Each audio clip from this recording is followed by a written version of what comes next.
So now I'll start off with the Satipatthana Samyutta.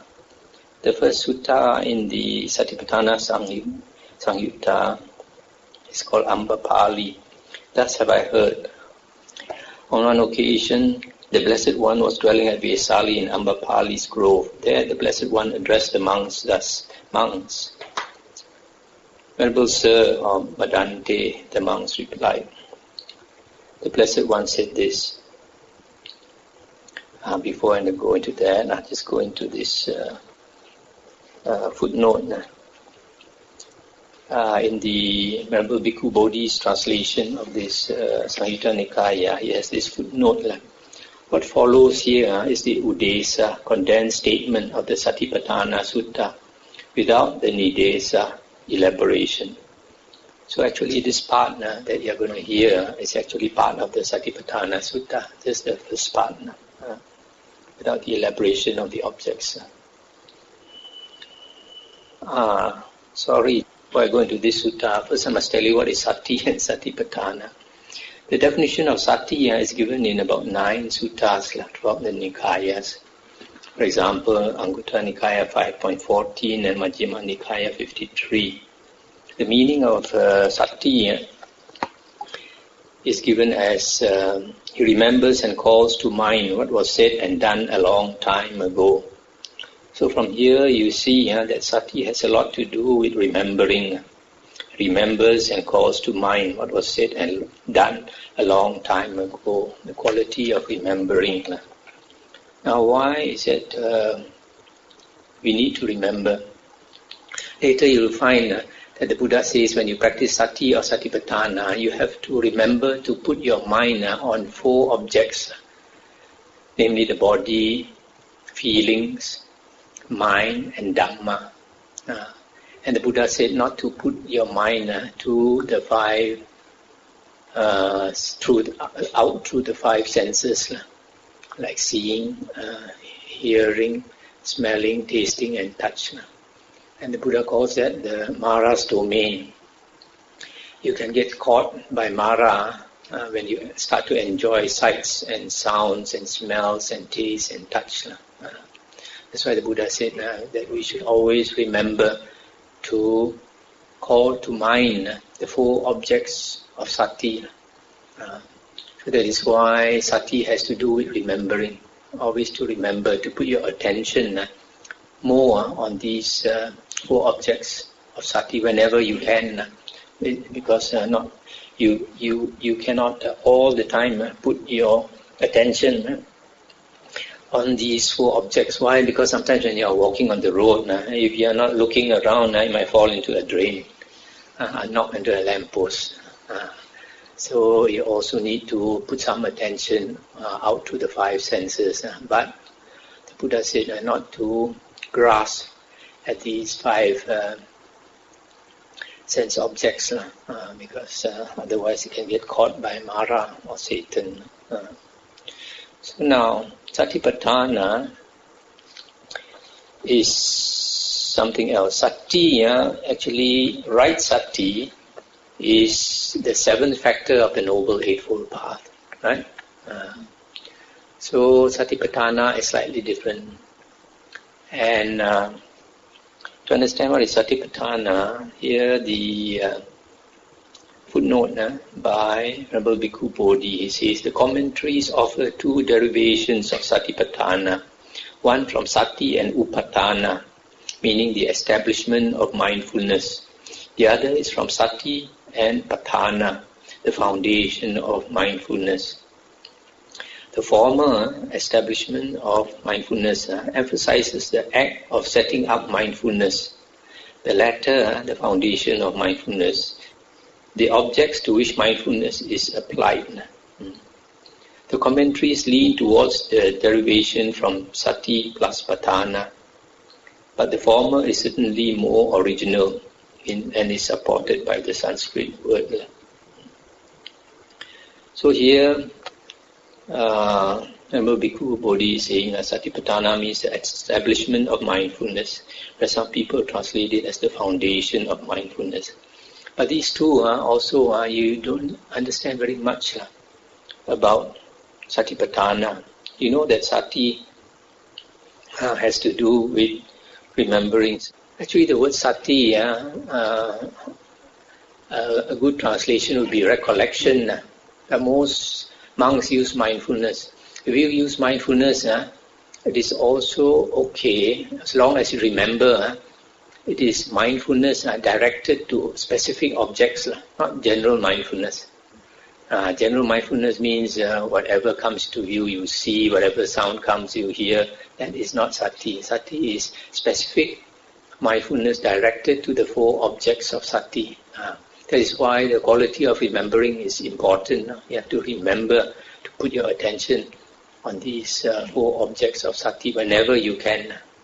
Not all the time, as often as you can. So, sometimes when I read the suttas, I will use the word mindfulness, but you have to remember that this mindfulness refers to specific mindfulness, which has to do with remembering, not general mindfulness. So Satipatthana here they say is the establishment of mindfulness. But although I'm not a Pali scholar, I would suggest that Satipatthana is the intense states of mindfulness. Because this word patthana, actually the Pali scholars also don't know actually what it means.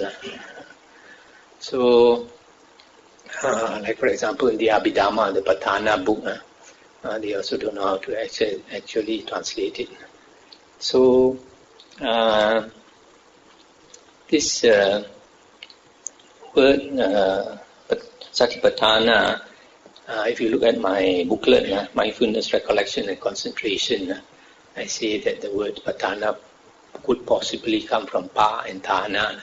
And so that combination, if you look in the book, I say it's intense states of mindfulness. And why I come to this conclusion is because if we read certain suttas, we find it is not ordinary recollection or mindfulness, but intense. For example, in the Anguttara Nikaya 7.16, the Buddha said, consider some person who abides seeing impermanence in all conditioned things, conscious of it, aware of it, at all times, continually, without a break, marking it mentally, fathoming it by wisdom, and destroying the asavas. He enters and abides in the asava-free liberation of mind. So you see, the words to note is, he abides seeing impermanence in all conditioned things, at all times, continually, without a break, all the time. So this is an intense state of recollection or mindfulness. Another sutta is Samyutta Nikaya 47.20. This sutta I will read later. It is the simile of the most beautiful girl of the land, how a person is forced to carry a bowl of oil and the soldier is walking behind with an updrawn sword saying that you better be careful, if you spill one drop of the oil I'm going to chop off your head. So he has to walk looking at the oil all the time without looking anywhere else. He has to pay intense mindfulness on the bowl of oil. That's why I think that Satipatthana means an intense state of recollection. Now coming back to this sutta, the Buddha said, monks, this is the one-way path for the purification of beings, for the overcoming of sorrow and lamentation, for the passing away of pain and displeasure or grief, for the achievement of the method, for the realization of Nibbana, that is, the four intense states of mindfulness. Okay, so here Buddha said that it's a one-way path. Formerly, they used to translate as the only way or the only path. But then you remember just now I said sati is the seventh factor of the Noble Eightfold Path. How can you practice one factor and achieve Nibbana? So it is not the only way, because it has to be combined with other things like the other seven factors of the Noble Eightfold Path. You practice all 8 factors, then you can attain Nibbana. If you say there is a one way for the attainment of Nibbana, It is true. That is one way, and that way the Buddha calls the Noble Eightfold Path, containing 8 factors, not one factor. So the only one way to Nibbana is the Noble Eightfold Path, and Satipatthana is the one-way path. Even Venerable Bhikkhu Bodhi, now he comes to that conclusion. That is the one-way path. In fact, he wrote a note here. He says, Ekayano Ayang Mago is often translated, this is the only way, or this is the sole way, implying that the Buddha's way of mindfulness is an exclusive path. The commentary to the Satipatthana Sutta, however, gives 5 explanations of the phrase, of which only one suggests exclusivity. So it is a one-way path, or a path leading one way only. That means if you practice Satipatthana, it only leads you to Nibbana, not somewhere else. Here a monk dwells contemplating the body in the body, ardent, clearly comprehending, mindful, having removed covetousness and displeasure in regard to the world.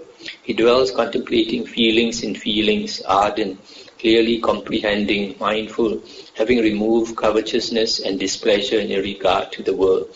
He dwells contemplating mind in mind, ardent, clearly comprehending, mindful, having removed covetousness and displeasure in regard to the world. He dwells contemplating Dhamma in Dhamma, ardent, clearly comprehending, mindful, having removed covetousness and displeasure in regard to the world. Now I look at his footnote now. What does he say concerning body in the body?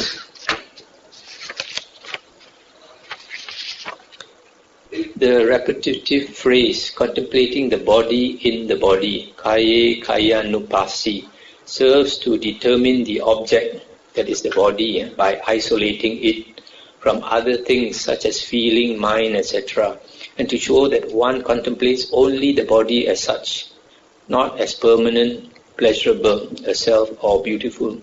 Similarly, in regard to the other 3 establishments, or the 3 intense states of mindfulness, ardent, atapi, connotes energy, clearly comprehending, sampajano, implies wisdom. Covetousness and displeasure, abhijja, domanassa, are code words for the first 2 hindrances, and thus their removal may be understood to imply some success in concentration. Thus, altogether 4 of the 5 spiritual faculties, indriya, are indicated here, and while faith is not mentioned, it is clearly a prerequisite for taking up the practice in the first place. So here, he translates as body in the body. But in other books, sometimes they translate as body as the body, etc. So the meaning here is you contemplate the body in the body, meaning only your attention is only fixed in the body, or in feelings, or in mind, or in Dhamma, and not somewhere else. For example, if your mind starts to run away, our mind is, our brain is a very special thing, very... So, I don't know how many gigs we have here. It's really good. So, sometimes when you are trying to, for example, you are practicing anapanasati, you are concentrating on your breath, sometimes your mind can run away, and when your mind starts to think of other things, at the same time you are still watching your breath, right? So you are not watching your breath in the breath, you are watching the breath among your thoughts, right? So here it says you are watching the body in the body and not somewhere else. This monks is the one-way path for the purification of beings, for the overcoming of sorrow and lamentation, for the passing away of pain and displeasure, for the achievement of the method, for the realization of Nibbana, that is, the 4 intense states of mindfulness. This is what the Blessed One said. Elated those monks delighted in the Blessed One's statement. So this is the first sutta. So here we have understood a few things about Satipatthana.